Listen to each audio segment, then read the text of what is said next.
Good evening and welcome to our Smyrna Town Council May workshop to set our agenda for our June council meeting.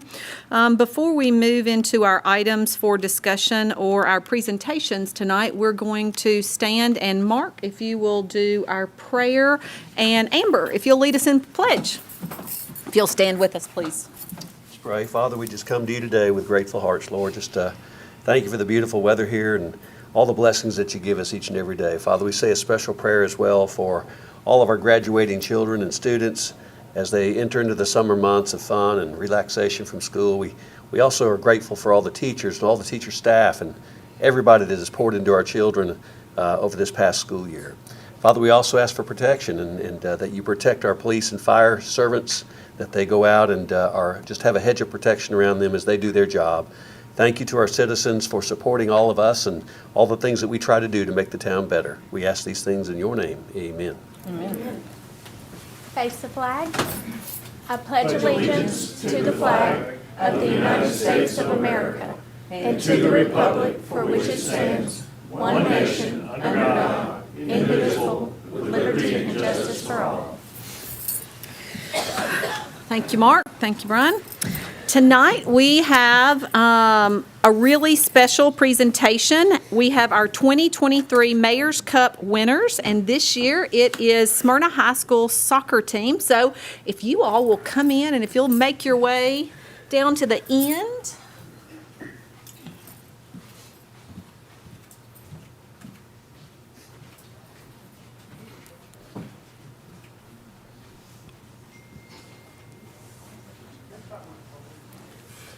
Everybody? Perfect. Okay, there. See, you're on TV. See yourself. Make sure you look really nice. So first of all, I'd like to say congratulations on a winning season and also for beating Stewart's Creek. We're really glad because all of those individuals that are behind you that are on town council. Jerry, where'd you graduate from? Smyrna High School. Mark? Smyrna High School. Tim? Smyrna High School. HG? Go Bulldogs. Raquel? Go Bulldogs. Steve Sullivan's not here tonight. He's actually out of town. And, Smyrna High School. oh, that's right, and Smyrna High School. We won't ask the other two. And Steve Sullivan's also a Smyrna High School graduate. So is our mayor. And so am I. Exactly right. So we just want to say congratulations and how excited we are for each one of you. At this point, and Dr. Shellin, are you going to come up with us too? Oh, she's going to take pictures. Okay. I'm going to turn it over to Coach Grogan to tell us a little bit about the Mayor's Cup, and then I want each one of you to be able to introduce yourselves and tell us a little bit about yourself. Thank you. So we have been playing Stewart's Creek since the school opened, but in 2018 is when we decided to add a trophy to the game and call it the Mayor's Cup, since we were the only two high schools in Smyrna.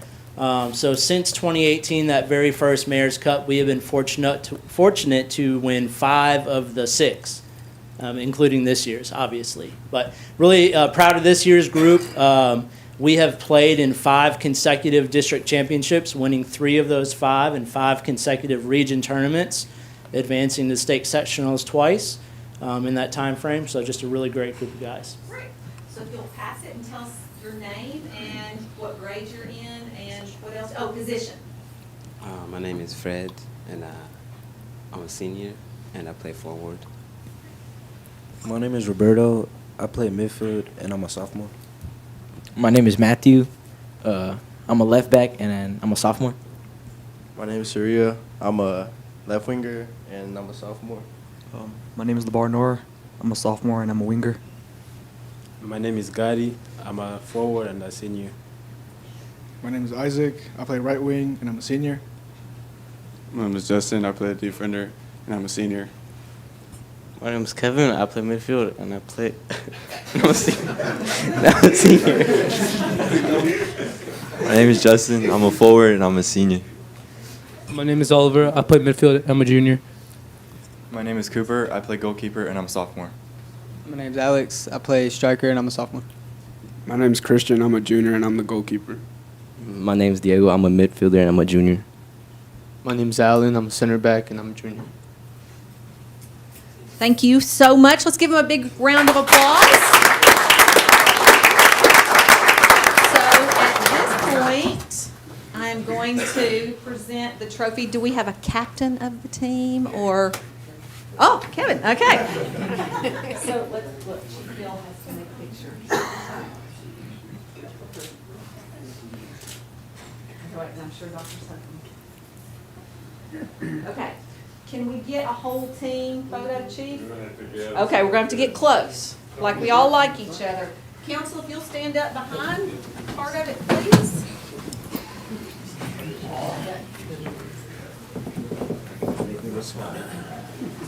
My name's Mark, and I'm a striker. Braston, we have to act like we like each other too?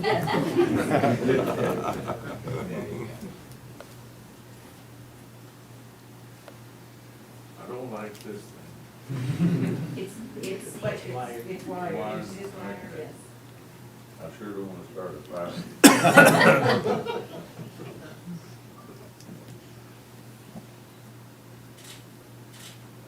Shouldn't we get Sherry in the picture too? Yes. Yes. Come on, Sherry. Come get water. Hurry up, we're really done.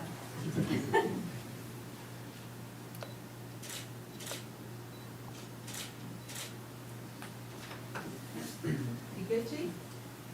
Yes, ma'am. Great. This is y'all's to take with you, and I hope it's yours for the next couple of years. So congratulations. Thank you all. Thank you all.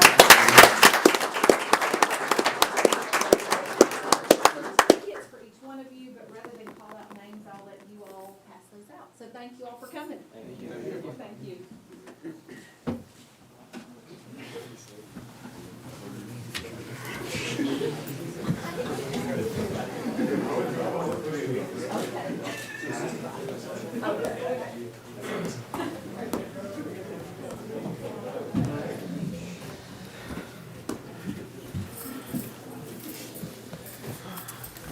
What a great group of young men, and I know it takes a lot of time and effort, so I appreciate the job that the coaches do as well. So congratulations to them. At this point, I'm going to turn it over to Councilwoman Peebles for the Arts Committee Community Survey $100 gift card drawing. Okay. All right, so the Smyrna Arts and Cultural Advisory Committee, we completed the survey that I've been asking you to take for a couple of weeks now. And we were able to do that through a grant from the Tennessee Arts Commission with matching funds from the town. And so we are planning to use what we've learned from this survey to better understand Smyrna's cultural scene, to build awareness of our cultural assets throughout the town, and to learn better how to utilize the assets that we do have here in Smyrna. So tonight we are going to draw one name from all of the participants of the survey who agreed to be entered into the drawing, and we have the $100 gift card. So all of the names have already been entered into the wheel, and I think Chris has done that. There we go. There we go.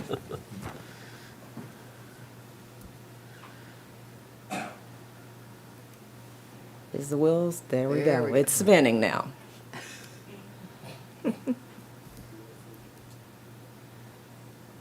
As she goes. So our winner is Cynthia Smith. So Cynthia Smith, we do have all of your contact information, so you will be contacted by the Art Advisory Committee to be able to receive your gift card. And thank you to everyone who participated in the survey. We had over 1,000 participants, so. Great. Congratulations, Cynthia. Lots of good information you all have gotten. Yes, we have. Good. Okay. We'll now move on to items for discussion. First is approval of the terms of and authorization for the mayor to execute an agreement with Cerdant to provide external security monitoring and management services. Good evening, Mayor, Council. Good evening. We're here to ask for really a renewal of a current agreement. We've used Cerdant now for a year for doing external security monitoring.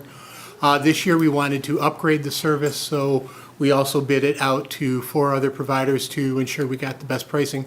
Cerdant was again the low bidder, so we're just asking for approval to continue with the contract. Questions for Carl on this? Seeing none, we'll put that on our agenda and move on to item 2. Approval of the terms of and authorization for the mayor to execute change orders 1 and 2 for the sewer rehab basins A8 and A9. Hey, Mike. How are you? Great. Good.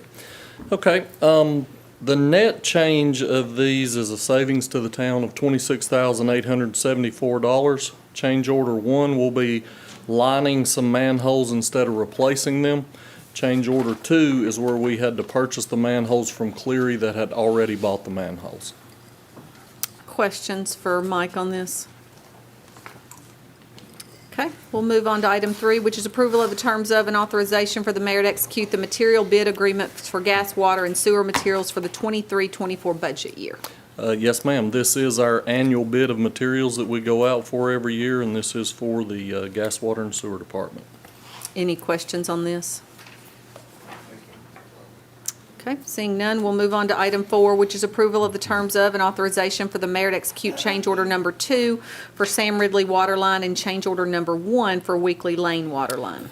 Again, this will be a net savings to the town of $137,702 on this project. Change order 1 was a Swan Drive where we're going to have to do some open cutting there, resulted in an increase a little bit, and G Street is open cutting also, and that will result in a large decrease. Questions for Mike? Okay, we'll move on to item 4, which is approval of the terms of and authorization for the mayor to execute change order number 2 for Sam Ridley Waterline and change order number 1 for the Weekly Lane Waterline. Is that the one we just did? We just did that. Oh, sorry. Item 5 is approval of the terms of and authorization for the mayor to execute the mechanical maintenance contract renewal 23-24 for the water and wastewater plant. This is an annual contract renewal with IM&E to handle the mechanical maintenance at both plants. Question on this? Okay, item 6 is approval of the terms of and authorization for the mayor to execute contract renewals for chemicals for the water and wastewater treatment plants for 23-24. And again, these are contract renewals for both plants. Questions on these? Okay, item 7 is approval of the terms of and authorization for the mayor to execute a contract for a total organic carbon analyzer for the water treatment plant. We will need to remove number 7 from the agenda tonight. We bid it out, did not have any bids, so we will have to rebid this. Okay. Then we'll move on to item 8, which is approval of the terms of and authorization for the mayor to execute the 23-24 annual bid contract for the treatment chemicals at the water treatment plant. And yes, ma'am, this is water plant only, so here's the annual bid for the chemicals. Questions on these chemicals? You want to run through the names of them? You usually like to do that. I was kind of really glad that they weren't on here this time. We could have a spelling bee and see how you do, HG. I agree. I'm game for it. You want to do it? I did good in chemistry. Yeah. What about spelling? Item 9, approval of the terms of and authorization for the mayor to execute an agreement with Reagan Smith to perform engineering design for the Lowry Street Phase 3 project. Thank you, Mayor, Council. Hey. This Lowry Street Phase 3 project is a sidewalk project that goes along Lowry Street on the east side from Enos Springs Road up to Sam Davis Road. This is a contract with Reagan Smith to be able to perform the NEPA and preliminary survey, as well as some preliminary engineering design on it to determine the best way, the most economical way to meet our budget restraints we have on the project and provide the sidewalk that we need. Questions for Tom? Okay, then we will move on to item 10, which is approval of the terms of and authorization for the mayor to execute an annual contract for concrete repairs with Rollins Excavating Company Incorporated. Let me bounce back just a second, just as a matter of reference. What kind of time frame do you anticipate that project taking, the sidewalk project? Right now, we'll be just getting into NEPA phase. We just got approval for that, so NEPA is taking longer and longer. I can't give you a time frame when we're going to start construction because NEPA is taking an incredibly long period of time now. We had some conversation at a meeting with TDOT, and we're seeing some NEPA that, NEPA was about a 6-month phase, it's as much as 12 to 18 months right now to get NEPAs. Do you know the interesting thing was Federal Highway was in that, and they said some of that stuff is not what has to be done. And so it was very interesting to hear them kind of go back and forth Okay. on that. So, Well, unfortunately, on this sidewalk project, TDOT will be our. that's right. And that was kind of what the discussion was in our meeting. So, but just know it's not just us in the town of Smyrna that's having these issues. So, okay. So we popped back to 9, but were there any questions on 10? We hadn't done 10 yet, though. Yeah, that was the. That's the one. Oh, we popped back to 8. Okay. No. No, you read number 10. She read number 10. I read 10. I read Yes, 10. we're on, So does anybody have questions on 10? All right. Okay, so 11 is approval of the terms of and authorization for the mayor to execute an agreement with Sweeping Corporations of America for the clean town streets. Yeah, we went out to bid for our street sweeping. We only got one bidder, same as we got last time, Sweeping Corp of America. We're looking to move forward with a contract with them. Questions on this for Tom? Okay, then we'll move on to item 12, which is approval of the terms of and authorization for the mayor to execute an agreement with Neil Schaefer to provide CEI services for the ITS Phase 3, 4, 5 project. Yeah, this will be the final phase of the ITS project. We're currently out to bid for construction on it. Those bids are anticipated to come in on May 31st. So what this contract will do is provide us with our construction engineering inspection services so they can oversee the construction of the actual cameras and interconnecting the remainder of the traffic signals back to our traffic operations center. Do you really think it's the last phase? It is for me. But we'll continue as more, Are you telling us something we don't know, Tom? This has been a long, drawn-out project, but it's going to be a great project when it gets all final and finished up. But yeah, any other traffic signals that come in town will be interconnected into our system at the cost of the developer and not at the cost of the town. And fortunately, with this project, it is 100% grant funded, so this doesn't even cost us anything. Well, it was a project before Harry came on board and definitely before Brian came on board, so it's been a long time coming. Yes. So, okay, item 13, approval of the terms of and authorization for the mayor to execute change order number 3 with Sessions Paving Company on the Lowry Street Phase 1 Streetscapes project. Hi, Mayor and Council. This change order is for work associated with the modification to the existing equipment and pedestrian signals at Washington Street. Once we got into construction, we found that they had to be modified, so there was a plans revision, and these costs will keep us within budget. Question for Charles on this? Okay, we'll move on to item 14, which is approval of the terms of and authorization for the mayor to execute the supplemental agreement with Barge Design Solutions for the Lee Victory Recreation Park Road project. This right here is due to the project being stopped, and then over the next 9 months between September and April, Barge had CEI services on, so this is just additional time to cover that. And this will be deducted from the final invoice from the surety company. Okay. For extra expenses. Any questions on that? As long as somebody else is paying for it. So. Well, like I said, we get to deduct those. I know Mike has done extra work with his crews, and then work we did on our own that they will allow us to deduct that from the final invoice when that comes about. Okay. Questions from anybody? Okay, we'll move on to item 15, approval of the classification and compensation plan for the town positions for the fiscal year 23-24. Yes, Mayor and Council, I want to present that tonight. It's in your packet. This is something we do every year as we go through the budget process. We have a couple of things that we look at is if there will be any changes in the valuation as far as monetary in the pay plan, and then also from year to year, we also look at the opportunity to reclass employees or change any of the classifications, and those again are associated with the budget. So those are all in that packet. That everything you're seeing is what we've proposed for the budget for the second reading of the budget. So unless you have any questions, Questions for Brian on this? Okay, then we'll move on to item 16, which is consideration of an ordinance amending Town of Smyrna Municipal Code Title II, Chapters 2, 4, 5, and 7, relative to the board and committee terms and term limits, and this will be a first reading. Jeff? Yes, Mayor and Council, as we discussed, got ahead of myself. What's in that glass? As we discussed last month quite heavily, council's kind of looking for uniformity with the boards and committees with the terms and also on reappointments.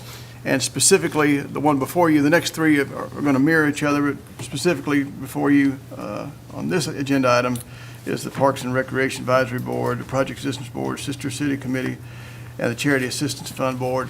And so it makes them uniform with 3-year terms with 2-term limits outside of a good candidate or applicable candidate not being found. Questions for Jeff on this? Okay, we'll move on to item 17, which is consideration of an ordinance amending Town of Smyrna Municipal Code Title 8, Chapters 2 and 3, relative to board and committee terms and term limits. This is a first reading. Likewise, this section would relate to the beer board, and the packaged liquor board would create the 3-year terms with two term limits. Questions on that one? Okay, our last one that falls under that is item 18, consideration of an ordinance amending Town of Smyrna Municipal Code Title 14, Chapter 5, relative to board and committee terms and term limits, and that's a first reading. And this last one pertains to the Stormwater Advisory Committee, which will also be 3 years and 2 term limits. Questions for Jeff on that one? I think this will make things much easier for citizens as well as for staff and for all of us as well. So, item 19 is consideration of an ordinance amending the town's municipal code, Title 12, Building and Utility Codes, Chapter 6, Residential Code, Section 12-602, 603, and 604, and this will be a first reading. Jeff? Oh, Jason's no, gonna Good Jason. evening, Mayor and Council. Nice to see y'all. I worked with Jeremy Payne, our building official, on this. This is a pretty minor thing, but it's important to get the code right. Our previous building official, Mr. Steve Smith, had this right. All we're doing here is adding this chart that is really the biggest part of the amendment that he referenced, but just didn't get added in there. And it was important to make sure that these chart numbers are very similar. There's another chart that could have been confused with. Anyway, we're literally just clearing up the ordinance here, and this chart has to do with insulation and fenestration requirements by component. I learned that fenestration has to do with the arrangement of doors and windows on a structure. Fenestration is an opening. And so, in any event, for those who are interested in the subject matter involved there, I will refer you to additional reading in your own time. Don't ask me about all those technicalities because I won't be able to speak to them. But I can say that our codes officials were already enforcing these specs. So we're just really getting the ordinance right. And what was that word again? Fenestration. And can you spell that, please? Let me give that a shot here. So is this kind of an attorney thing with these words? And what is yours, Jeff? Ascertain. Yes. Yes. It's because of the Reader's Digest we have in our office. Oh, okay. So do y'all just sit around and come up with these each day? That's right. Yes. Word of the day. Superfluous. Most words are either Latin or derived from 2 Greek words. So therein lies the issue. Okay. No, I Council, does anyone have any questions for Jason on this? I'm so glad to know we're getting our money's worth out of you. Thank you. Okay. I'm glad. I'm also glad. Thank you. Item 20 is consideration of an ordinance amending Municipal Code Title 18, Chapter 4, relative to cross-connection control, and this is a second reading. Yes, and I'll stay here and invite Mike Strange to come up if he feels the need. But this is second reading on cross-connection, and so I don't know if you guys have looked through this and needed any additional information on it, but this was you'll remember from first reading that this is our amendment to kind of put some teeth in the ordinance so that we can have our annual inspections of fire sprinkler systems that have backflow preventers. We're going to inspect the backflow preventers. We do all the rest, other backflow preventers in-house, but just not on those that serve fire sprinkler systems. So we just needed a fee regime in there and to be able to enforce them, because that's all done through a private third-party inspector, and we just need to be able to kind of strong arm to get those reports in, because otherwise we're penalized annually by TDEC for not showing that we've had those inspections done. So, Questions on this? Do we see in the future moving to having an outside group do the others as well? I mean, I know that's what's done in Murfreesboro. Does that question? free I'll us defer up to Mike on that. time-wise? It'll take more personnel to do that, probably not. So but you don't see, Right now, Murfreesboro does everything. They do not only the sprinkler systems, they do the fire lines as well. We only focus on the sprinkler systems now. but I have to get a private company to do that, and then they sent to. Correct. Yes, that's what I'm asking. Will we eventually do that with all of it, or probably not? Probably not. Okay. Okay, any questions on this? Okay, we will move on to item 21. Thanks, Jason. Consideration of an ordinance amending the text of the Smyrna Municipal Zoning Ordinance, Article 9, floodplains. This is a second reading. Hey, Kevin. Mayor and council, good evening. I promise to not use any big words. This is an ordinance amendment to clean up some things. We adopted the Article 9 for floodplains. This is just some requirements that FEMA had that they told us beyond the last minute that we needed to do. And so this is just cleaning up those items. Nothing has changed on this since you looked at it on first reading. Questions for Kevin? Kevin, I think you just threw out a challenge for each workshop, for each department head to have to come up with a big word to use when they come to present to council, so. No, I didn't do it. It was a challenge. I was just promising. That's what it sounded like, I don't Kevin. know any big words to Kevin, use. that's what it so, sounded like.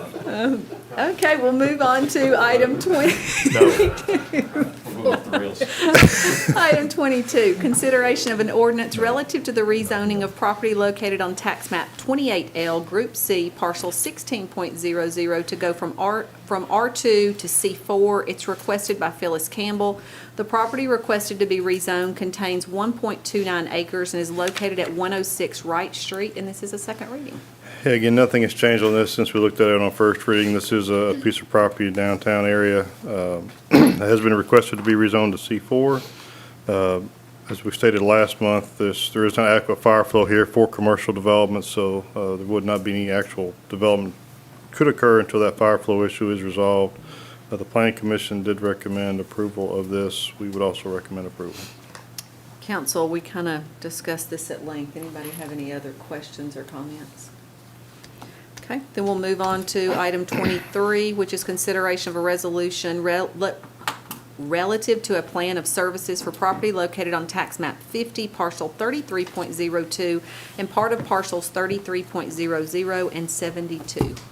Yes, this is the plan of services for the annexation, which is, the next item on your agenda. This would basically put in writing all the services the town would be providing upon annexation, which would be everything at this location except for water, which would be provided by a consolidated utility district. Again, the Planning Commission did review this, did recommend approval. Staff would also recommend approval. Council, any questions on the plan of services?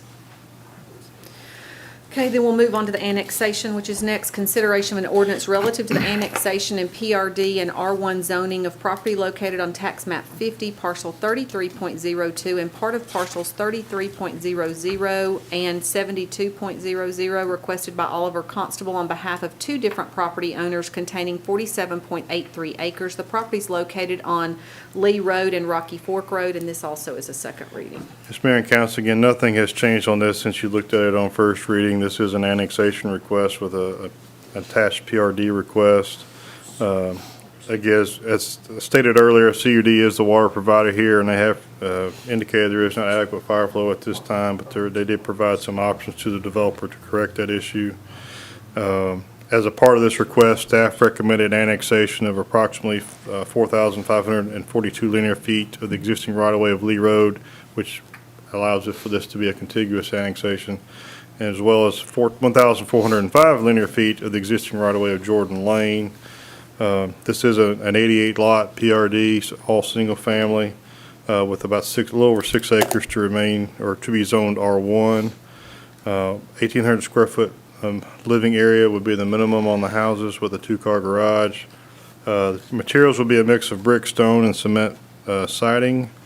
All requirements of the town with regards to open space, parking, and setbacks would be met. A portion of this property does lie within the floodplain, so they will have to go through the process to make those changes through FEMA. And meeting Article 9 of the zoning ordinance, which we just adopted and are looking to adopt again. One access point is shown to Lee Road with a sub-street to the west. There's also a proposed access to either the existing Rocky Fork Road or the new Rocky Fork McEwen connector route, depending on when that access or the connection would be made. The proposed route does cross this site, and they would be accommodating the roadway would be accommodated as a part of the project. The Jordan Lane right-of-way, I did want to point this out, is an existing 20-foot prescriptive right-of-way. That is just what the road department, the Rutherford County Road Department told me. The developer is proposing that road would be abandoned and eliminated with this development, which would be a good thing. It's a nicely paved driveway that is actually used quite heavily. I was out there and I was surprised at how many cars were using that roadway. So it's actually not very safe. So that would be a positive thing. Wait, is it gonna be like our other road that got abandoned, and are we gonna have upset? I can't guarantee we won't have some folks upset, but with this development, there'll be a better system of roads that'll be built. Yeah, there'll be a better connection. There'll be another option. There'll be other options. Right.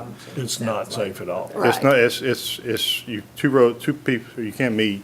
And how will it be, how will we keep people from using it? What will they do? They're gonna remove it. They're gonna Okay. remove it. Okay. Other than on either end, there's a house on the Rocky Fork Road side and a house on the Lee Road side that utilize it for access, and so Okay. we're gonna leave those two pieces of it. Okay. But the in-between, it'll be completely removed. Okay. But that's presently in the county, correct? It is. The road is basically, the road is completely within Part this. to be abandoned, right? The road is completely within this parcel. It doesn't even show up as a public right-of-way, but it shows up on the county road book as a 20-foot prescriptive right-of-way. But the developer will have to do that. Developer will be taking, yes, it's not something the town will be undertaking, no. And all of the road is going to be part of the annexation? Yes. It'll all come into Yes. the town? Yes. Okay. But like you said, now, on both ends, there'll be a piece left, it's almost like a driveway then Yeah. for those individual homes, but the road surface will be taken out between, so it's part of this development. And this is the one that we're doing the turn lane in for? Yes, yeah, that was the comment, the planning commission did recommend it with 4 conditions, but condition number 1 regarding the traffic study requirement was modified last month by you all to basically, in lieu of the traffic study, they're just gonna add the left turn lane into the exit, or the entranceway, the main entrance off of Lee Road. In thinking about that, after we kind of had discussion about it, is there anything else that a traffic study might have shown that by giving up a traffic study is not going to be done? I don't, because this is not a very large development, I don't think so. The only other thing that we know the intersection of Rocky Fork and Lee and Seminary is a mess, and we gotta figure out how we're gonna fix that. I mean, it might have showed that you're gonna add some more traffic to that intersection, especially when you remove Jordan Lane, because I think it's a way people are avoiding that intersection. But Is that that would be something we should be doing currently and deciding what needs to be done and trying to have some of these developers help us with, since they're putting more traffic on those roads? I mean, of course, that intersection is currently outside our jurisdiction, but we haven't annexed it yet. We've annexed down with Greystone, we're getting closer, but we haven't annexed it. I think it's certainly something we could, I think, since it's not in our city, I think working with the county on doing something as I well, guess because And Tim and Mark, I'd like some feedback from you all. I don't want us to annex everything around it and then be stuck with it, and where we could have had some help through developers. I mean, what do you all think? What's the distance between the development here to that intersection we're talking about with Seminary? It's not very far. Maybe 1,000 feet, maybe. It may not be quite 1,000 feet. I may be overestimating. I mean, I was thinking that was somewhere around what it would be. I will say that of course, the road's not there yet, but the new road we're talking about, we're gonna move west from that intersection some. Hopefully that intersection might get reworked and maybe even completely go away. But how long is that until that happens? That could be a while, certainly. I guess here's my point. Developers are choosing to develop out there, and I don't think it should be the town's sole responsibility to fix all of the roads. I think that should fall on them to a degree. And if this is something that they could help with, I think that's something we need to consider. So would that require us to then consider annexing the rest of the roadway to there so that could be achieved? To control it, yeah. Yeah, well, we did the same thing, and I know as far as distance-wise, it was a little closer, but, we went in on the Gwynn Farms and made them do the work on the Laverne side because we knew what a problem that was on that two-lane bridge. I know Williamson County, a few years ago, they adopted a policy on situations like this where if a subdivision went in, they were making them make road improvements back to the main arterial, especially on two-lane, no-shoulder roads. So I think it's something we've got to talk about.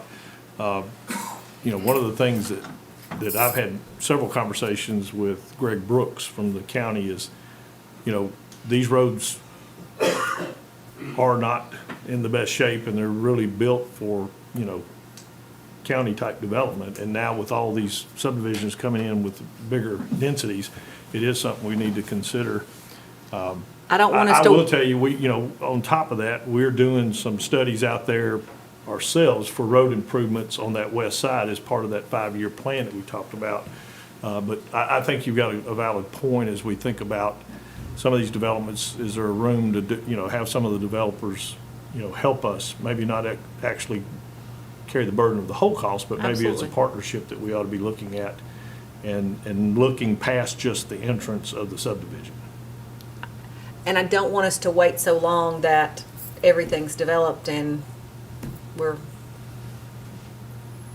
waited too long.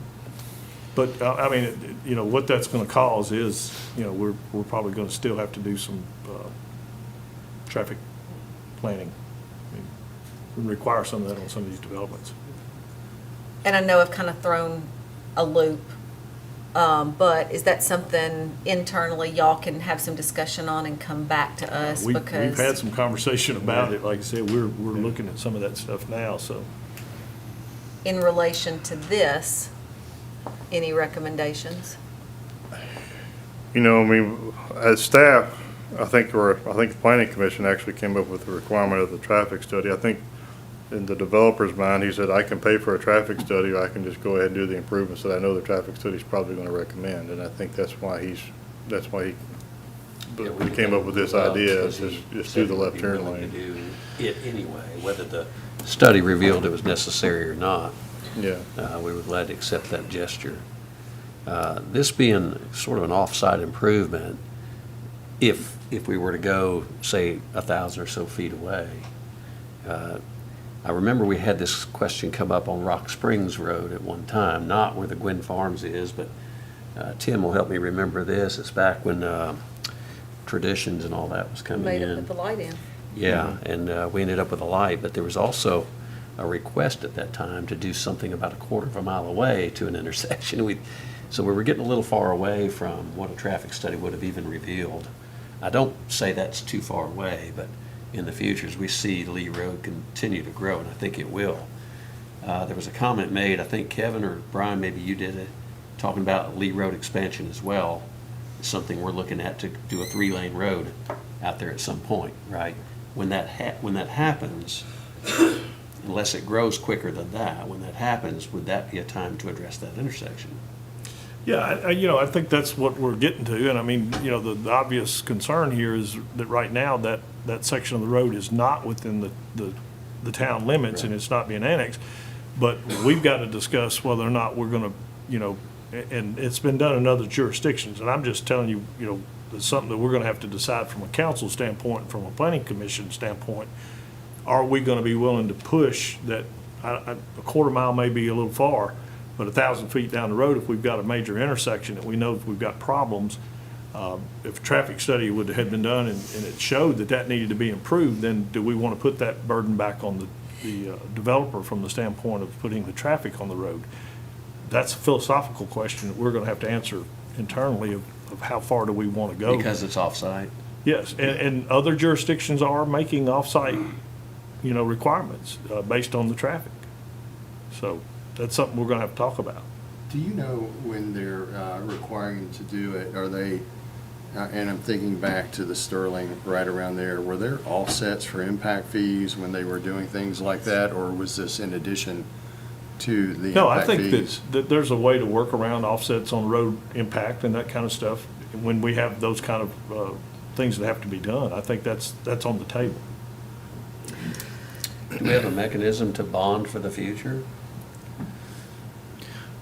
I mean, there's that. I mean, there are, in communities that may not have impact fees will sometimes set up, kind of like in lieu of. Like an escrow? You pay an escrow, instead of making the improvements, you contribute Right, your that's my impact question. to the improvement. Is there a mechanism for that? I mean, that's certainly out there. That In way other everybody communities that have done shares, that, right? yes. Yeah. Everybody shares in it that way. Right. And does this all circle back around to us to go ahead and take in the rest of that road to make sure it gets done? Not necessarily. I think some of this is being done in other jurisdictions where we're not necessarily taking possession of the road, but we recognize the impact of the traffic, knowing that, the town is growing. At some point, it probably will be in the town. But taking the road is another alternative. I mean, I promise you, if we call Greg Brooks and ask him if he'd like for us to take He'd over be some of happy his with roads, he'd be that. happy for us to. Or at least the intersection. So have we made a mistake in lieu of the traffic study, in case the traffic study said that needed to be brought in, that we then? That's a crystal ball question. I Yeah, don't know I don't know could. that it's so far off-site that would have come into that. I can't say that for sure, but it's a far enough distance away. I don't know if a traffic study would have revealed that. And I'm trying to recall, what's our trigger for a traffic study? Well, Does this- typically, it's 100 or so houses or Right. units or whatever is really where it hits. 88% It's 100 trips per day, 1,000 trips per day, 100 trips at the peak hour, which is typically 100 units. And I know we have in the subdivision. latitude to require it regardless, but We that's do. our automatic trigger, right? That's the automatic trigger in the ordinance, yeah. And I think what we're looking at here is because we know of the deficiencies in Lee Road, that could have been a trigger, for the traffic study. Now, in lieu of, they did offer the improvements on the turning lane and stuff. And I'm not saying I'm for or against that. I think, at this point, the planning commission made their best decision based on the information that was in front of them. I think what the mayor's asking and what we've had some conversations about is, are there going to be times that we want to look past that? And I think that needs to be something from the council. You guys need to direct us if you want us to do that. We've had internal conversations, and I've had conversations with Greg Brooks about that, because they've got some concerns that, we're doing things and getting a tax base off of it, and we're putting a burden on them because we're saying that's their road, that's not my problem. And that's not the way we want to work. We want to work in a partnership to say, if we recognize there's potential for issues, we need to be partnering not only with the county and the town, but we ought to be partnering with the developer to say, what's the answer here? And I guess that's where personally I'm at. I don't know how the rest of the council feels, but Yeah. I'm at that point. I mean, I think we're to the point out there, we are putting a ton of houses and people on the roads, on roads that are not ready for them. We had an issue on Lee Road, Tom, wasn't it Lee Road, where we had recently a development that's in the town. The road behind it was not annexed, and the developer went out and made a full cut on the road to put some stormwater in and didn't make repairs to the road adequately. And, you know, we had people calling us about it, and it was not anything we approved. The county actually approved it, and you know, we had to make it gets confusing sometime of who owns what and who's doing what. You know, and Greg Brooks is wanting us to put a stop work order on the developer until he gets his road fixed. And, you know, Tom and I sat down one morning and had some conversation about trying to figure out how this happened. And actually, we sent the developer to the county because that was a county road and they approved what he did, but yet they're calling us wanting to get it fixed. And, you know, and it's gonna get worse out there as the development happens, because, you know, we know there's a lot of folks taking down segments of property out there and developing. So, I mean, it's just gonna have to be one of those things we're gonna have to. And I don't want us to be unreasonable, so development stops. That is not my intention at all. I just want them to be a part of what they're adding to our community, the positive and the negative, and traffic is one of the negatives that comes along with it, so. You know, I would think if any of that property on the other side of the road at this point came in and we look at the traffic, I think even though that intersection's 1,000 feet away, I think at some point we've got to have that conversation of what it's going to take to make that interchange or that intersection safe, whether it's in the town limits or in the county limits. And I think we'll have responsibility if it's part of our development.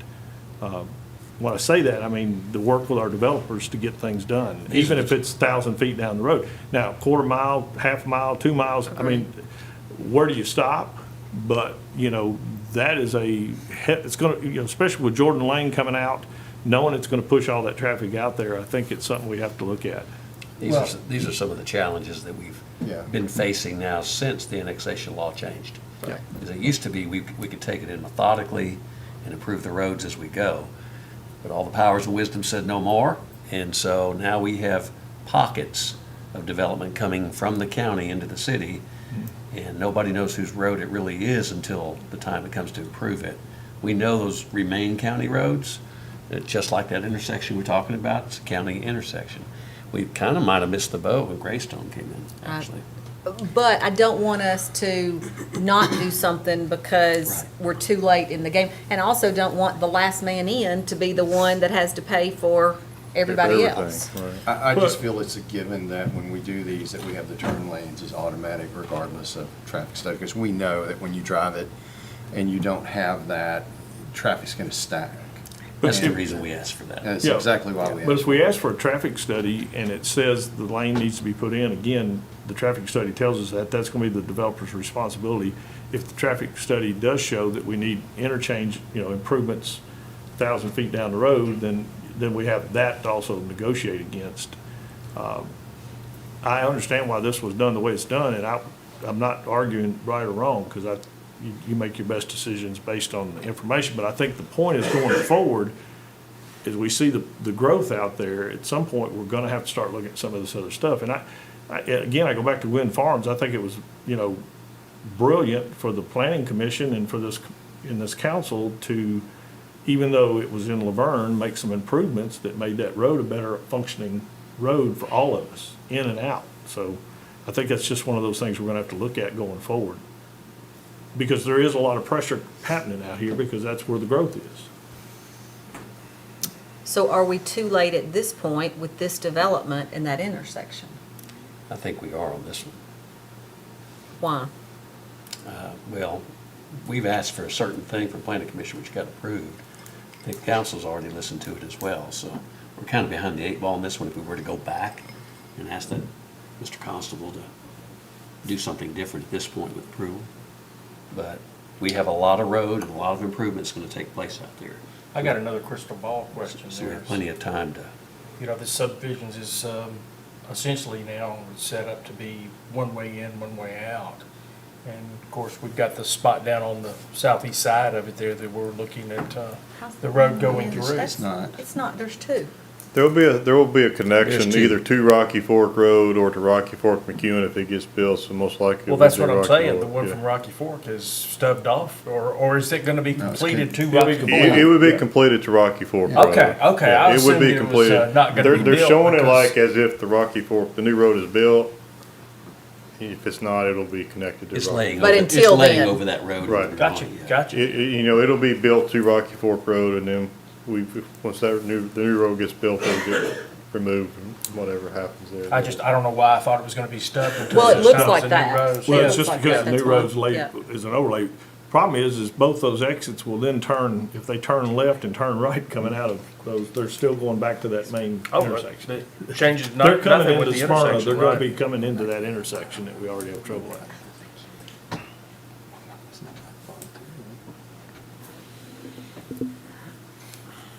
So I guess I'm looking for some direction at this point.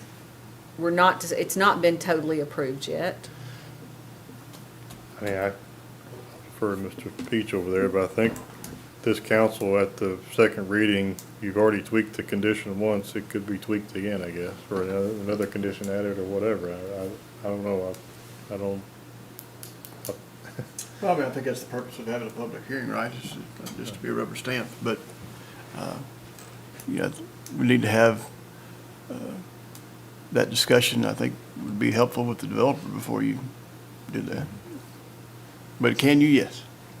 What would you do to the intersection? How would you improve it? I don't think we know the answer to that. I think mean, I that's an think engineering question. beyond, Let's bring Charles Neal into it. He's always. Well, that's what a traffic study becomes, is an engineering look, Right. you know, so. yeah. Right. So I are mean, you it's. wanting us to readdress that, like bring back in the traffic study so that we don't miss I guess I want us possibilities? to have some discussion about Okay. that. I want us to talk about, as a council, one, do we even want to look at beyond their project? For me, I think if it's close enough, like we did with, Gwen Farm. at Rock Springs Road, when they had to do the traffic light. They were asking for improvements to Cedar Grove Lane at that point in time, which was off-site. Yeah. And so I guess as a do y'all even want to look at that beyond their, You know, visualizing the intersection, I mean, you can see turn lanes and such as that being put in there, which would make a big difference at that intersection. and I'm not saying this developer has to do all of it. That's Right. not what I'm saying Right. at all. Right. But do we want developers to have a portion of To be invested the, in the in that, the right, improvements. in the improvements? What do you think, Jerry? No, I agree. I think we need to go back and probably look at it some more, because it's going to grow, and I don't think we need to put it all on the last person that's gonna come in. Who do we want to engineer the road? Do we want us, or do we want the developer to engineer what we're talking about? I would rather have us I would engineer too. that. But I mean, But I it's guess not I our would look, road. It's not ours. I mean. but I guess that's where I look to staff for, Well, what is your recommendation? Well, number one, when you say us, we would not, it would not be Tom and Charles out there engineering this. This would be Right. something that we would pay an engineering company to do. Yeah. Typically, the traffic study is done by someone that has those same capabilities, so I think it's, to me, you know, I would prefer us to go forward with a traffic study, not necessarily on this one, but going forward, traffic studies on issues like this. And then what happens is that our staff would review that and either agree or disagree with that. And I think, you know, one of the things we've got to, I used the term a few minutes ago, partnership. I think it's got to be a partnership between the developer. I think it's got to, depending on whether or not we're going to annex the road or not, it's got to be a partnership with the county and it's got to be a partnership with the town. That would be my recommendation. I guess my question would be, traffic study comes back and they say you need XX and X lanes added at this intersection. And we look at it, staff looks at it and agrees with it. We're then gonna hire an engineer to do it, are we not? Or are we gonna have them to hire the engineer I and think then that's- we review yeah. their plans? They would, the traffic study folks would do the preliminary engineering saying this is what it needs. If then we decide, just like we do any, you know, just like putting the turn lane here, they're gonna hire an engineer and they're gonna actually build that. We're gonna accept it. They're gonna build it to our standards. We're gonna review. Same thing would happen here. But Or it this could, development is a drop in the budget compared to Gracetown, right? oh, yes, this is much smaller. Well, Smaller, yeah. Much smaller. The traffic study could also reveal it doesn't need a turn lane. Yeah. It could. So we have to think that way Yeah, as we don't well. know what And I it's- think it might, because it's only 88 lots.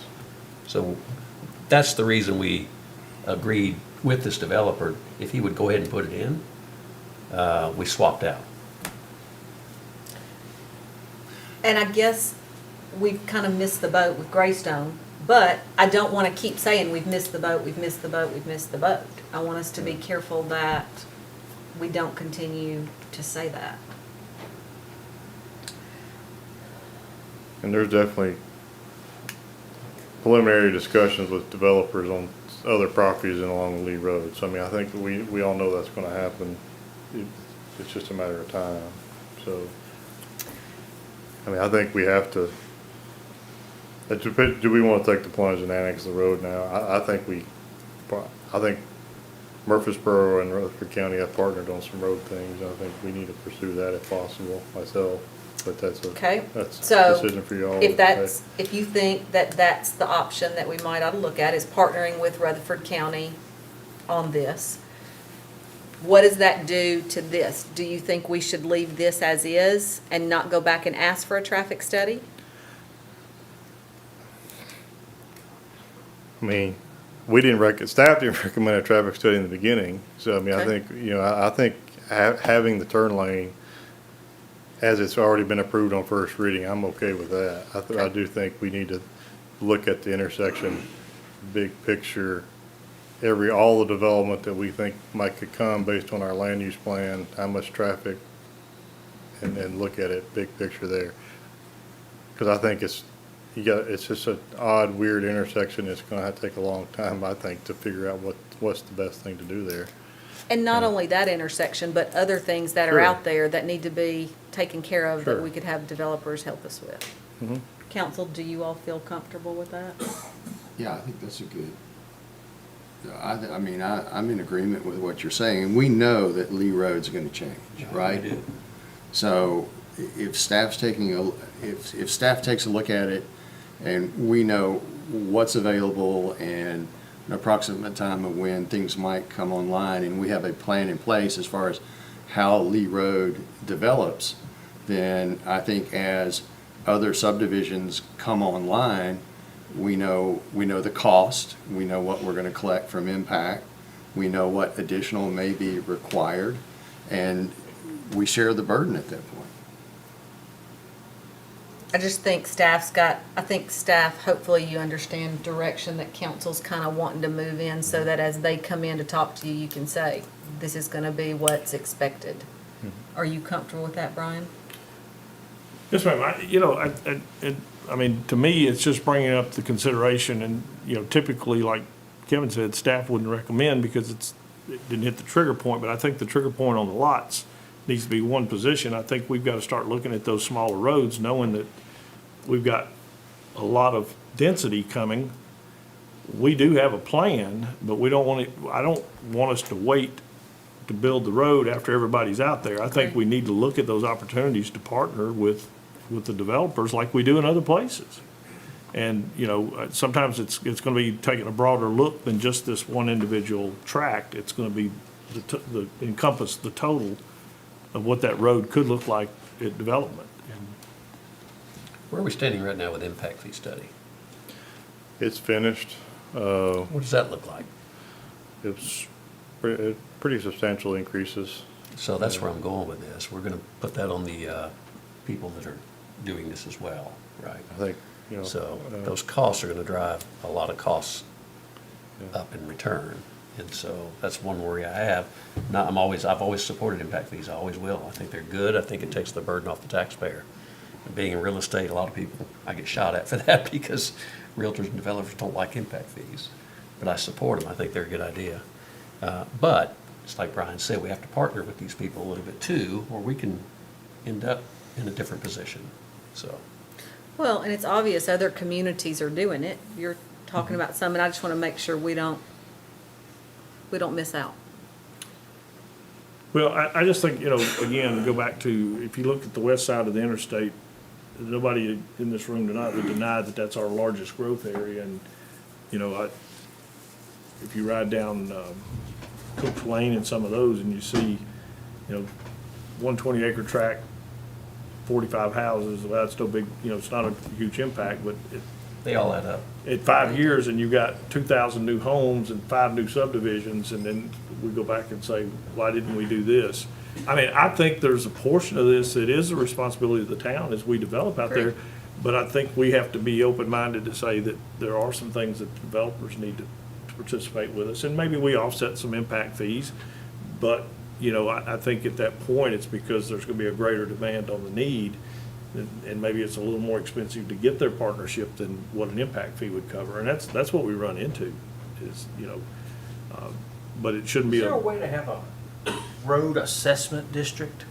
I mean, because we know that whole area out there is gonna be it's gonna be a future problem. Yeah. And even with, nothing like that available? Yeah, it's, Well, generally, all the public can use it, so it's not usually a yeah.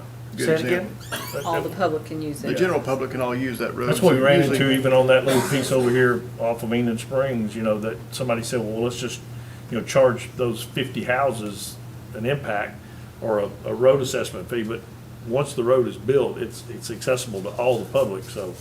It's just that out there, you know, we should be able to identify the hot spots like that particular one, you know, and then we've got the spot on Rock Springs Road where the road's falling into the creek. I mean, there's places like that, and, But again, it's accessible by all citizens. Yeah. We don't limit, you know, and Lee Road is one. We've got Cook's Lane, we've got, you know, Rocky Fork Amel, we've got, you know, we've got several roads out there that, you know, have been traditionally county-type roads now that are gonna need to meet, you know, city specifications.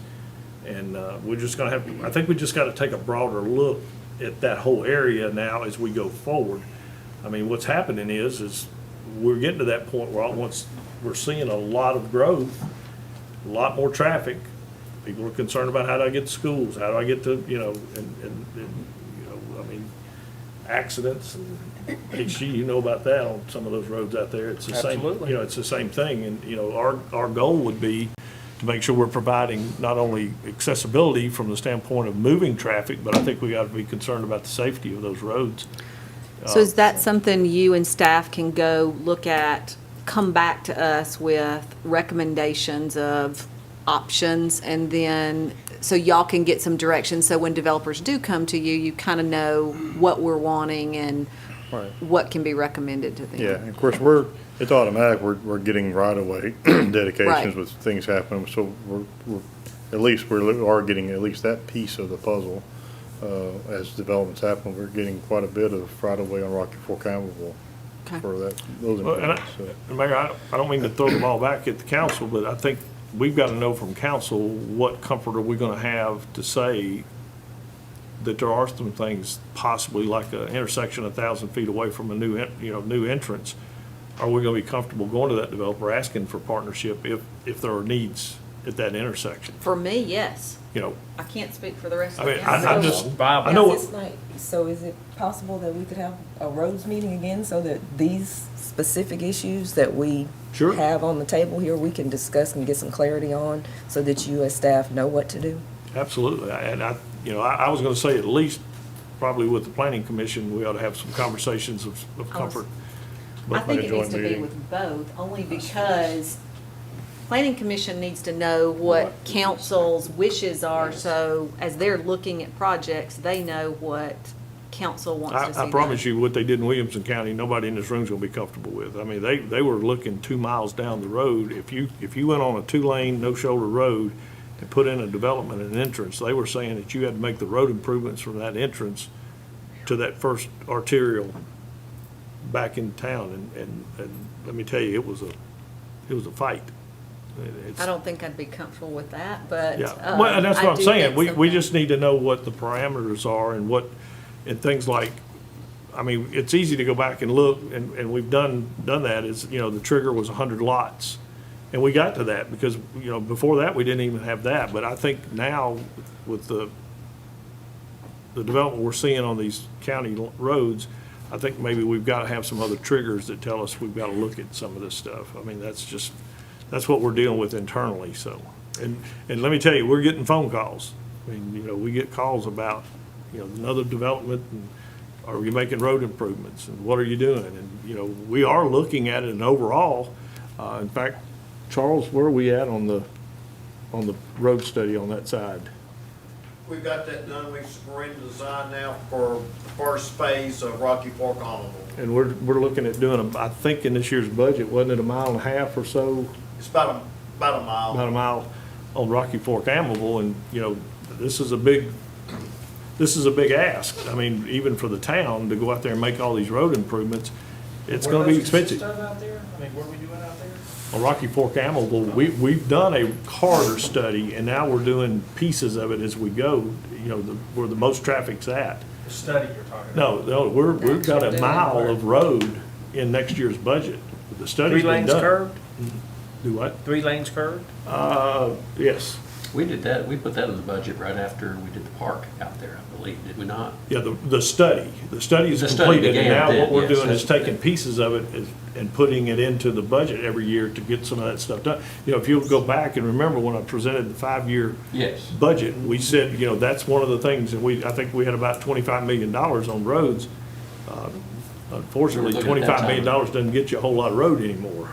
We were looking at that time, I think, about expanding Cedarstone Park and knew we had to do something with the roads out there, because the park Well, actually and- draws as well, right? So- And if you think about, you know, we worked with a developer on that, when you get to the end of Morton Lane there at Rocky Fork Amble, we made them straighten that out, you know, on some of their. Right. I mean, that's the stuff we've got to start looking at is, are there opportunities to partner? That's all I'm saying is. Right. And I think we've got to look past just the entrance to the subdivision or the, you know, those kind of things.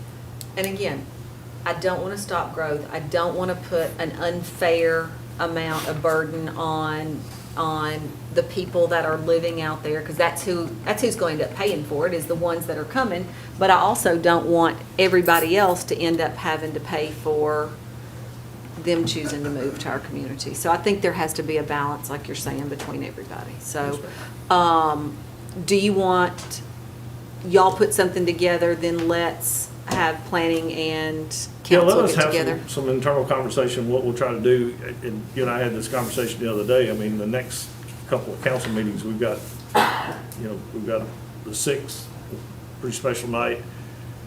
The next workshop, we've got 2 or 3 things that we gotta get done. But here's what I don't One wanna of them limit. I'm okay if y'all don't wanna do it, it's fine. But here's the thing with this one, I don't want to limit us to 1 hour, that we've got a meeting at the end of it. I would almost rather do it on another night, so that we're not like, oh my gosh, we're getting ready to have to be on camera, and let's stop. And so I'd really rather probably do that one on a different Let night. us get something on the calendar, work around, you know, everybody's calendars and get something, but let us get some internal work done too, so. Do you feel like y'all have enough direction to be able to internally Think so, have yeah. discussion? Okay.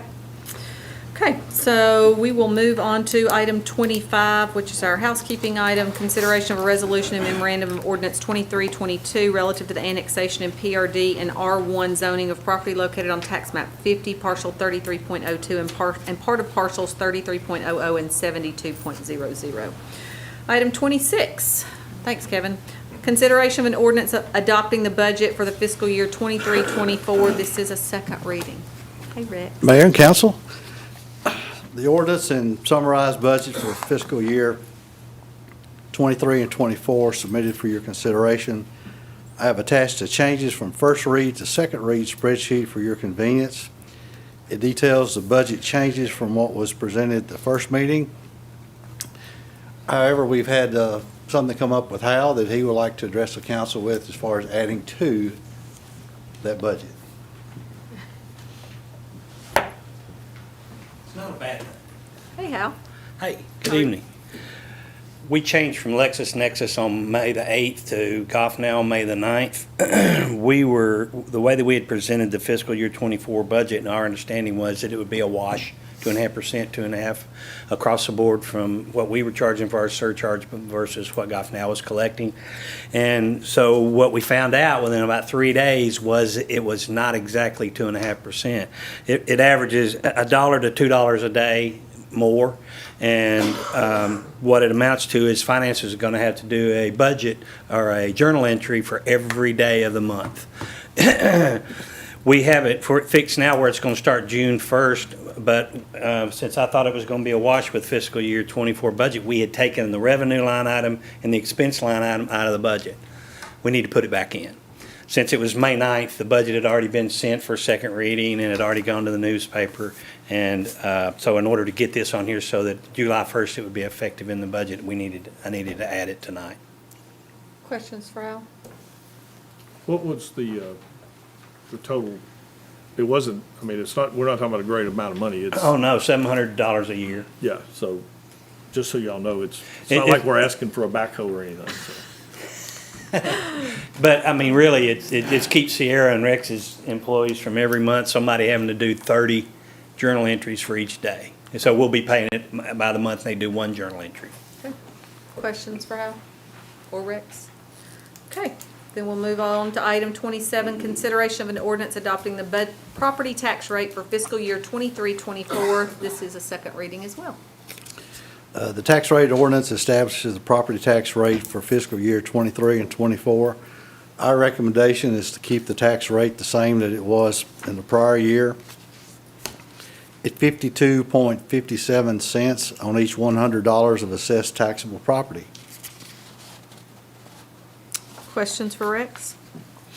Thanks, Rex. Item 28, consideration of an ordinance relative to a budget amendment for fiscal year 23. This is a first reading. Yes, ma'am. We're trying to clean up the budget year. I would like for you to keep in mind that this is just budget numbers. It's not actual numbers. We looked at line items and not departments, so don't think that departments are going over budget. We don't know that exactly, so we would like for you to approve these budget amendments. Questions for Rex on this? Okay, moving on to item 29, appointment of one member to the Project Assistance Board to serve an unexpired term ending 2024. If you are interested in serving on the Project Assistance Board, you can go online to the Town of Smyrna website and apply. Item 30, under Other, announcement of emergency purchase relative to a sinkhole repair on Hazelwood Drive.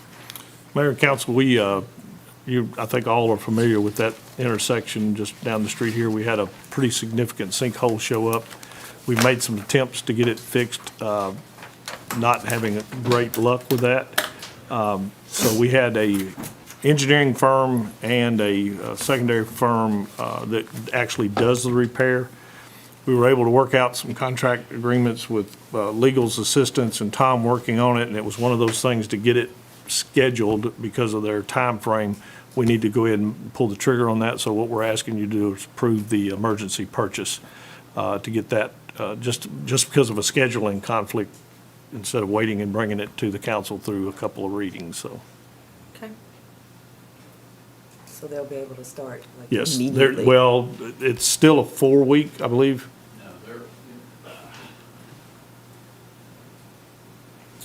They're planning to mobilize on, it's Tuesday and Wednesday of next week and start on Thursday. Oh, great. Yeah. Okay. Do we need to vote on this, or no, since it's an emergency purchase, we don't have to? I think we just have to announce it, don't we? Yeah. Yeah, just have to. Okay. Okay. Ryan, is that, it has nothing to do with like water line breaks or anything, it's an actual sinkhole? No, it's a sinkhole. Okay. Hal, anything? Jason? Anything? Good, thank you. Charles? Good. Are you sick? Are you sick? Charles, Uh-oh. I'd like for you to talk about the Facebook post we put out this afternoon on consideration of Sam Davis. In Lowry. Down on Lowry Street, we've came back, the contractor came back and redid the intersection at Sam Davis. We did that to meet ADA and TDOT standards, so it has created an extra hump in there, that plateau. So we're gonna go back to the design engineering firm and see if we can try to work that transition out better. But we did have the TDOT inspection yesterday. Everything passed. We only had like 2 punch list items. So the project is good, but for that, it was built according to plans, but the transition is rougher than we expected. So we will relook at that and then come back and work on that. Great. And I know we're getting a lot of calls. I know I was back in the engineering area today and a couple of phone calls came in. I've had a couple. There's been a couple of comments on Facebook. Biggest thing I will say is we are working towards getting that resolved. This project, the Lowry Street project, will probably close, and this is outside the scope of that project. It'll be something that we'll be dealing with, so there'll be some engineering and some things that'll have to be done, but be patient. We are going to get it fixed. Great, thanks. Carl? Go ahead. Tom? Kevin? Mike? Rex? Mike? Todd? Chief? Heather? Chief? No big words. No big words. You go home and work on that. Amber? No, ma'am. Brian? Mayor and Council, I do have a couple things, but none of them have big words, I promise. So Mike Moss is not going to tell you this, but I wanted to show a little respect to his daughter. As a freshman at University of Tennessee, she is part of the cheerleading squad, I think, right? She is now. So that's pretty awesome. Pretty awesome. I will be Yeah. orange. Go Tate, go Tate. Yeah.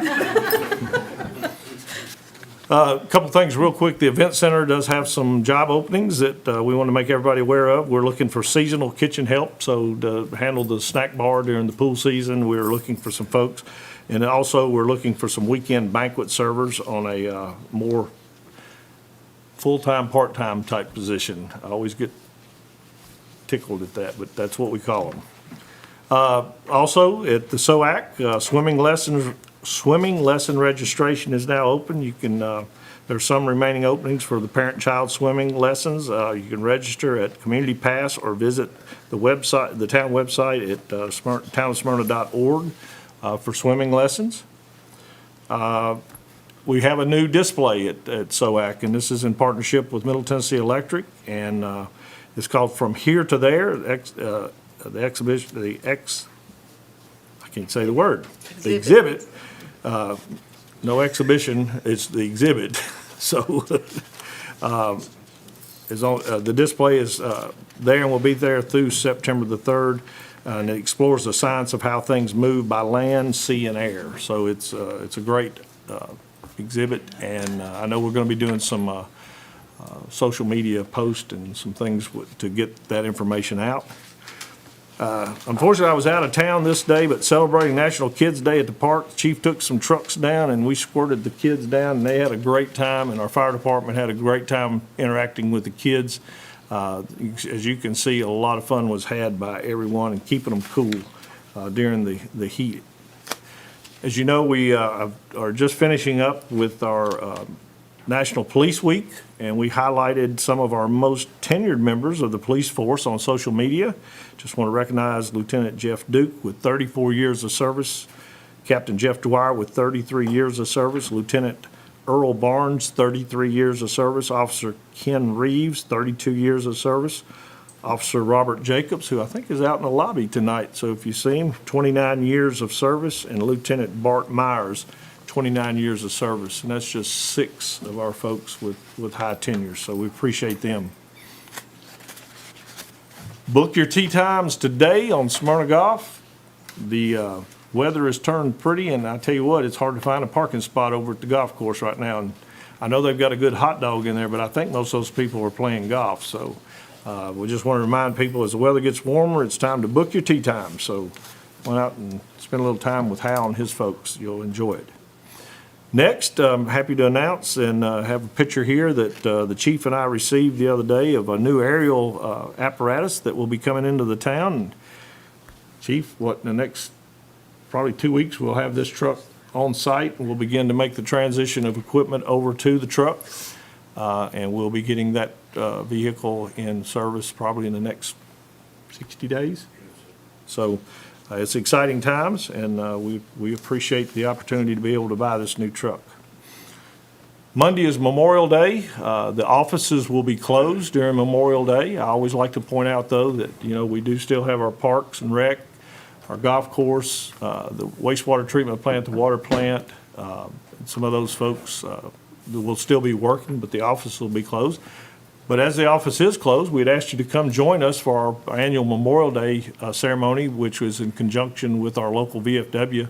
That'll be Monday, May the 29th at 11 a.m. at Captain Jeff Coos Memorial, located at Lee Victory Park at 110 Sam Ridley Parkway. So come out and help us show some respect to our veterans and those that gave the ultimate sacrifice. So again, just invite the community to come out and join us. We're now hiring also at the Parks and Rec. We are hiring for Parks and Rec maintenance labor. If you are 16 years of age and interested, visit the town website and you can apply at the town website. This week is National Public Works Week. I'm not sure when there's going to be a national council or town manager or administration week, but we've had a bunch of weeks that, I tell you what, this is a great one, as they all are. But National Public Works Week, these guys are out there and gals are, picking up the sticks, mowing the grass, keeping the streets clean when the snow and ice is out there, and they work around the clock, and they do it because they love what they do. We do appreciate them, but the department includes our traffic operations, streets, stormwater, building and grounds, vehicle maintenance, and also oversee the graveyard at Mapleview Cemetery. And they do a lot of good work for us. So congratulations to them. I think they're having a little get-together tomorrow to show a little respect to all those employees. Next, I just want to very quickly, we were talking about it, graduation time is upon us, and we asked our employees to share with us any of their children that were graduating from high school or universities, and we got a nice group there, and we appreciate each and every one of them. We wish them the very best as they step into that next journey of life that they'll be entering.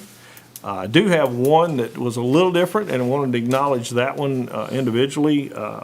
Most of you know Braxton Harrell. This was his year as well to graduate, and as most of you know now that Braxton has passed away.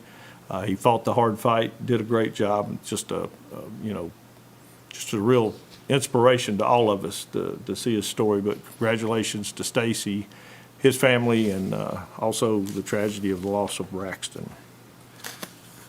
Did talk about National Police Week, and I just wanted to acknowledge a couple of folks that came out and shared with our police department some hospitality. During that week, they enjoyed some treats from Food Line and the Waterford and some others. We just say thank you to our community for supporting our police department. Thank you. We've got another officer that needs to be recognized. Congratulations to Smyrna Police Officer, Officer Jonathan Beverly, who also serves as a county commissioner for our community. But he was appointed by the governor to the Peace Officer Standards and Training. We know it as POST Commission. And the commissioner is responsible for developing and enforcing standards and training for all of our local police officers. So we're very proud of Jonathan and Officer Beverly and the work that he'll be doing with the POST. The last thing I have, love where you live, folks.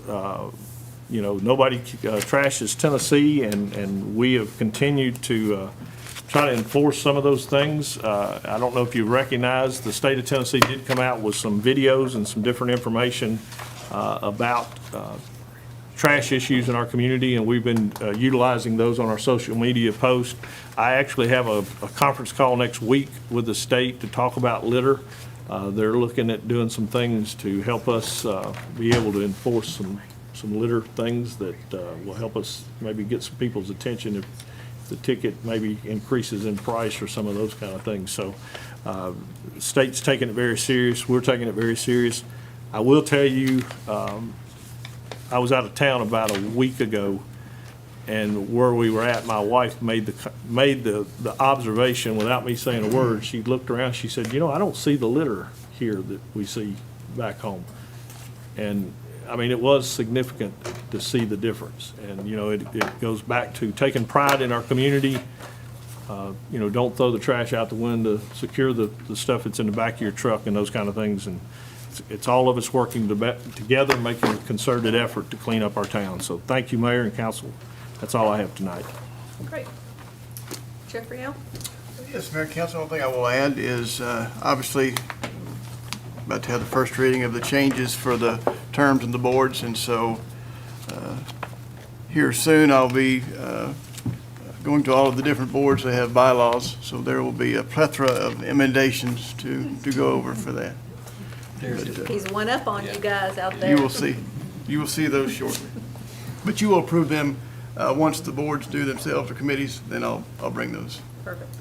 Okay. Raquel? You like that, didn't you? Yeah, I have a few announcements, not a plethora of them, but I have a few. Just congratulations to the Smyrna High soccer team on winning the Mayor's Cup, and congratulations to Miss Cynthia Smith on being our drawing winner for the art survey. And then again, congratulations to all of the graduates and to the teachers. Enjoy your summer. You have survived another school year. So congratulations. That's all I have there. Thanks. HG? Memorial Day's coming up. I hope everybody has a great holiday this weekend. And when you buy your hamburgers and hot dogs, buy them locally. And throughout the, no, not throughout the holiday, but every day, be kind. Tim? Thank you to our veterans for the sacrifice they made and their families made so that we can have free and open meetings like we're having right now. You know, a thank you is really not enough, but that's it's about the best I can sum it up. Thanks. Jerry? Yeah, just same as they've said as well. Congratulations to the soccer team. Congratulations to the graduates, and do enjoy your Memorial Day. And we do appreciate the sacrifice that those have made so that we can have the freedoms that we have.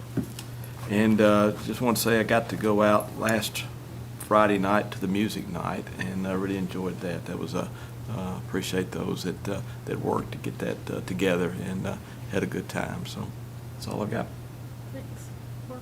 Condolences to Braxton Harrell's family, all of them. Thank you, teachers, all of our teachers. You know, whether you're taking off now for the summer, you still have some work to do, whatever that is, I don't know, but unsung heroes, all of them. And so I just want to say thank you especially to them and for what they do to help our children be educated and grow up. To Memorial Day, yes, I had a family of veterans, and it's near and dear to my heart. So I always want to remember and honor our fallen and our veterans. So looking forward to Monday. That's always a time of reflection and to honor those people. The last thing I've got, my wife's having a birthday before we meet again, so I want to wish Connie a happy 39th. And we had a time this past week. Brian, Tim, and myself, we attended the ICSC convention, and very productive. We got to interact with a lot of the state's municipalities. Had some very productive meetings with some people that are interested in Smyrna, and so it was a good, productive time. And thank these two guys for pitching in and going to all the meetings that we had, and but it was enjoyable. So thank you guys for all that. There's a couple things I think the mayor's going to cover, so I'm not going to get into that. But Simply Smyrna is coming up, I think on the 3rd. It's a Saturday night on the 3rd downtown in the Depot District. I think it's 5:30 to 9-ish, something around there. So, sorry? 5 to 9:30. 5 to 9:30. I knew I had the 30 in there somewhere. So come downtown to the Depot District on Saturday, June 3rd, and enjoy the celebration. That's all I have. Okay, couple of items. Smyrna Depot Farmers Market is each Saturday now through September 16th. Come by and get some produce and visit the vendors. Mama went down and got some tomatoes that were excellent, so go down and check them out. Splash Pad is open for the season, and Splash Town opens May the 27th, which is the pool. And so come out and enjoy our pools and parks this summer season. You also can buy a family pass for that if you choose to do that. Enjoy the Simply Smyrna celebration on Saturday, June 3rd from 5 to 9 on Front Street. Admission is free. There'll be live music, food trucks, and more. 80 vendors will be on site. We're happy to bring back our Live on the Lawn concert series, which started May 19th. Our next one will be June the 9th, and it will be Pontiac Alley. So come out to the lawn in front of the event center, and there'll also be food trucks. Join us on June 15th for our annual boat day on Saturday. Join us for the 15th annual boat day, which will be on Saturday, June 17th from 9 to 1 at Jefferson Springs Recreation. I guess I should have read that better before we came tonight. So it's from 9 to 1 at Jefferson Springs, and it's a free event and open to all ages. There'll be things taking place on the water as well as on the bank. Just want to say thank you to our police and fire department for honoring our fallen Rutherford County Sheriff's Office Detective Jacob. The processional traveled through Smyrna on the interstate, and I will tell you, the Sheriff's Department really appreciated what you all stepped up and did, and the family did as well. We have one opening for the Project Assistance Board, and we encourage you to become more active in your community. You can visit our town website for more details, and we'll be making that appointment at our next meeting. Todd, Jerry, myself, and Brian enjoyed visiting Stewartsboro Elementary School and participating in their Living Museum presentation. Fifth graders had to choose an individual to give a report on, an oral report, and so they had to dress like them, they had to learn something new about them, and Grant is, for those of you might know, his grandparents, Wayne and Linda Lee. So Linda had gotten in touch with me and said Grant was really nervous about presenting to individuals, and so I made sure to make a beeline for Grant right off, and he did a wonderful job. And but they had other classes come in, the other kids, and the kids had questions that they would have to ask the fifth graders about who their person was, and also they did a really nice job. The mayor, council, and town manager had the pleasure of speaking to the Smyrna Rotary Club, and we appreciate the opportunity for getting to share with them things that are taking place in the community. That's it for me. Council, anything else we've forgotten?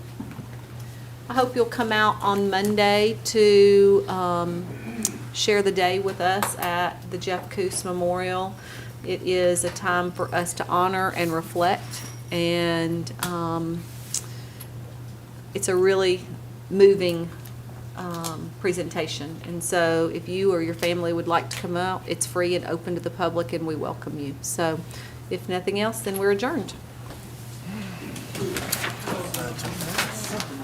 Okay, where are we going? This is my dismissal papers after tonight. I get the big.